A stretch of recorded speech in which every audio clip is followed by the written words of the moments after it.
ঈদে মিষ্টিমুখ করা মানেই হচ্ছে লাচ্ছা সেমাই। আমার কাছে তো মনে হয় যতগুলো আইটেমস তৈরি করা হয় তার মধ্যে সবার প্রথমেই লাচ্ছা সেমাইটা তৈরি করতেই হবে। এটা যেমন তৈরি করা অনেক বেশি সহজ আর খেতেও কিন্তু ভীষণ রকম মজার হয়ে থাকে। তবে এখন আর দোকান থেকে ভেজালে ভরা লাচ্ছা সেমাই এনে বাসায় রান্না করতে হবে না।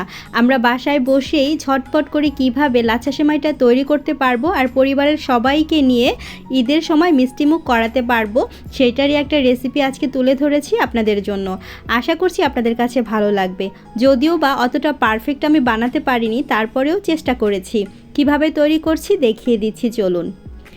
প্রথমে একটা পাত্র নিয়ে নিচ্ছি, তার মধ্যে আমি নিয়ে নিচ্ছি মেজারমেন্ট কাপের 1.5 কাপ পরিমাণ ময়দা। চেষ্টা করবেন ময়দা দিয়ে লাচ্ছা সেমাইটা তৈরি করার জন্য। আটা দিয়ে কিন্তু লাচ্ছা সেমাই তৈরি করা যাবে না। এর মধ্যে আর কিছুই দিচ্ছি না, দিয়ে দিচ্ছি 1/2 চা চামচের মতো লবণ। ভালোভাবে লবণটাকে ময়দার সাথে মিশিয়ে নিয়ে এখন আমি রুম টেম্পারেচারে থাকা নর্মাল পানি দিয়ে একটা পারফেক্ট ডো তৈরি করে নেব। আর এই ডোটা কিন্তু খুব বেশি নরম হবে না, আবার খুব বেশি শক্ত হবে না, মাঝামাঝি পর্যায়ের একটা ডো তৈরি করে নিতে হবে। আর একসাথে অনেকগুলো পানি দিয়ে দেওয়া যাবে না, অল্প অল্প করে পানি দিয়ে আমি পারফেক্ট একটা ডো তৈরি করে নেব।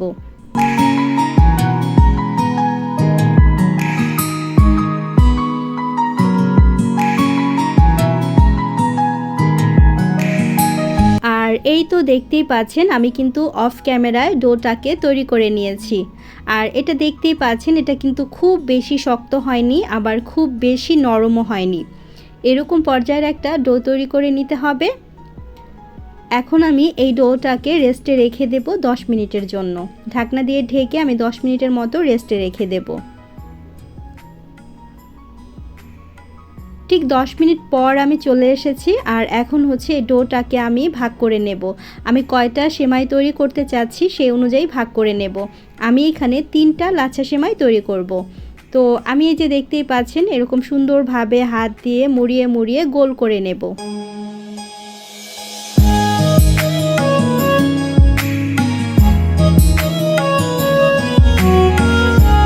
তো সবগুলো যখন এরকম মুড়িয়ে গোল করে নেওয়া হয়ে যাবে তখন আমি ঢাকনা দিয়ে আবারও রেখে দেব প্রায় 10 মিনিটের মতো।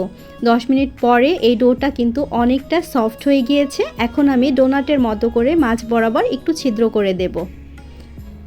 এখন আমি এখানে একটা পাত্র নিয়েছি, তার মধ্যে 1/2 কাপ পরিমাণ সয়াবিন তেল দিয়েছি আর 1/2 কাপ পরিমাণ দিয়ে দিচ্ছি মেল্টেড বাটার। তো বাটারটাকে আমি ওভেনে একটু মেল্ট করে নিয়েছি। এর মধ্যে 1/2 কাপ পরিমাণ দিয়েছি কর্নফ্লাওয়ার। ভালোভাবে তেল, বাটার এবং কর্নফ্লাওয়ারটাকে গুলে নিতে হবে।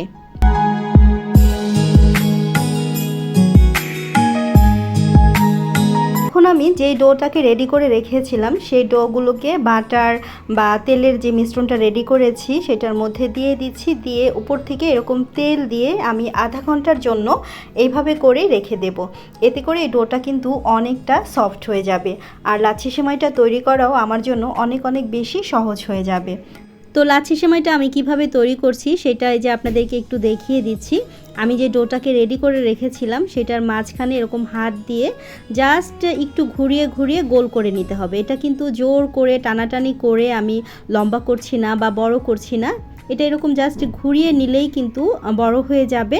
এটা অনেকটা সফট হয়ে গেছে। তারপর আমি এরকম করে পেঁচিয়ে পেঁচিয়ে রেখে দেব। আমি একটা করে রেখে দিয়ে আবার ঘুরে ঘুরে সেইখানটাতে আসতে আসতে যতটুকু সময় থাকবে সেটার মধ্যেই কিন্তু যেটা আমি প্রথমে করে রেখেছিলাম সেই ডোটা কিন্তু অনেক বেশি সফট হয়ে যায়। আর এইভাবে করে মোট আমি প্রায় 15 থেকে 18 বারের মতো ঘুরিয়েছিলাম। আর এইভাবে করে ঘোরাতে ঘোরাতে একটা সময় খেয়াল করবেন যে লাচ্ছি সেমাইয়ের লাচ্ছিগুলো একদম সুন্দর চিকন হয়ে গিয়েছে। তো এরকম করতে করতেই কিন্তু একটা সময়ে লাচ্ছি সেমাইয়ের যে লাচ্ছিগুলো থাকে সেগুলো অনেক বেশি সুতার মতো চিকন হয়ে যায়। আর খুব বেশি জোর করে কিন্তু এই কাজটা করার কোনো দরকার নেই। আলতো হাতে ঘুরিয়ে ঘুরিয়ে কাজটা সুন্দরভাবে কিন্তু হয়ে যাবে।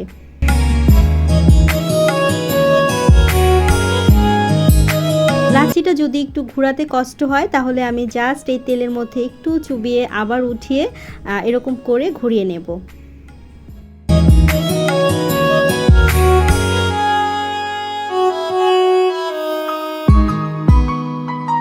তো বারবার এরকম প্র্যাকটিস করতে করতেই কিন্তু একটা সময় একদম পারফেক্ট লাচ্ছি সেমাইটা বানিয়ে নেওয়া যাবে। আর এই যে দেখতেই পাচ্ছেন এইরকম সুতার মতো হয়েছে। আরও চিকন করতে চাইলে আরও কিছু সময় কিন্তু এরকম ঘুরিয়ে নিলেই হয়ে যাবে।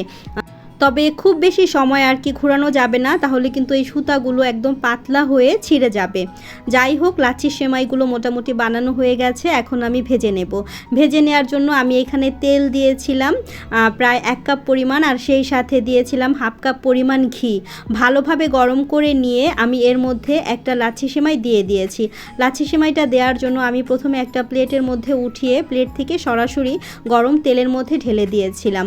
এরপর চুলার জালটাকে আমি মিডিয়াম টু লো হিট করে দিয়েছি, আর 2টা কাঁটা চামচের সাহায্যে সুন্দরভাবে একটু ছড়িয়ে দিচ্ছি।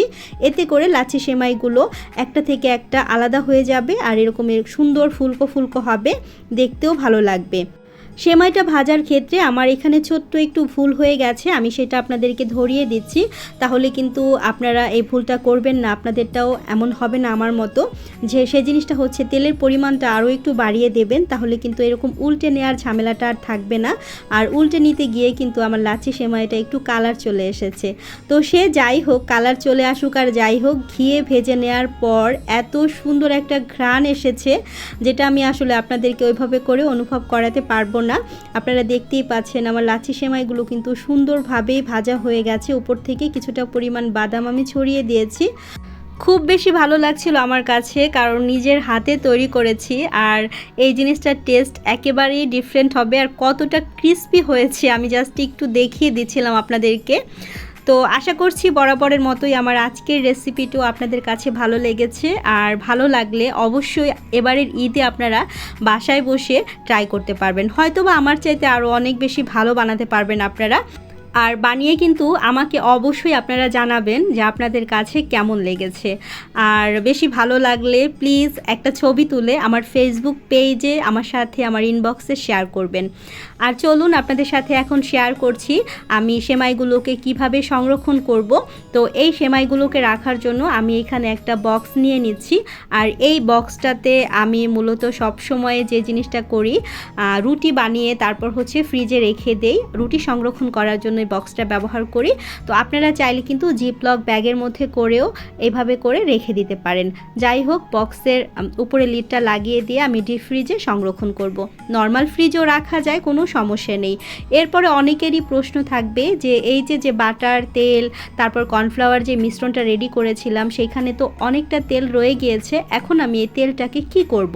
এই তেলটাকে কি আমি ফেলে দেব?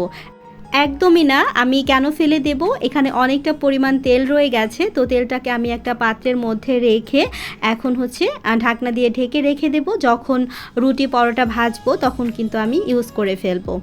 তো এই ছিল মোটামুটি আমার আজকের ভিডিও বা আজকের রেসিপি। আশা করছি আপনাদের কাছে বরাবরের মতোই ভালো লেগেছে।